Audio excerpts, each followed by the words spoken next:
Bai, bitu. Hemen daukagu izen eman dutenen zerrenda, bai? Eta hemen etxebizitza, utxik dauden etxebizitzan zerrenda. Orduan, hemen informatika saiakoak jarri digute formula bat, dala aleatorio. Hemen klikatzen dugu, gero hemen jartzen dugu, eta ematen digu zerrenda orden bat. Eta orduan, lehenengoa galditzen dana, dagokio, etxebizitzan lehenengo solairuan libre dagoen lehenengo gela. Bale, osan da. Orduan, egingo duguna da, atirazi duguten bezala, pixka bat, jartzen hemen gainean, eta kopiatzen dugu formula. Gero, hau den hartu, eta hemen itxatxi.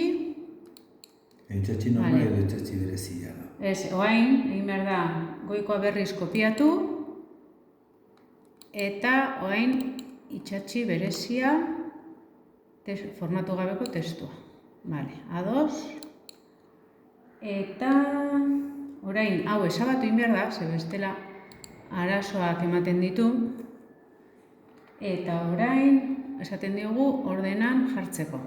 Ikusten dezute, lehenengo da Salazar Lantxa Olaia, Vicente García, Rodríguez Tello, Serrano Romero, Muñoz Sánchez, Getaria Ortiz eta Martínez de Madina. Hemen zenbaki batzuk eman dizkigu formula horrek, eta orain jartzen ditugu ordenean, eta hau da ordena.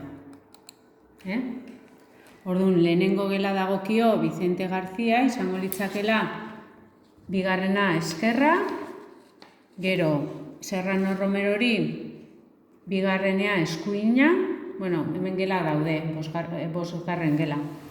Seigarrena Martínez Daminari, gero laugarrena Getaria Ortiz, 13. gela, 14. Rodríguez Tello, 15. Salazar Lantxa, eta 16. Muñoz Sánchez. A ver,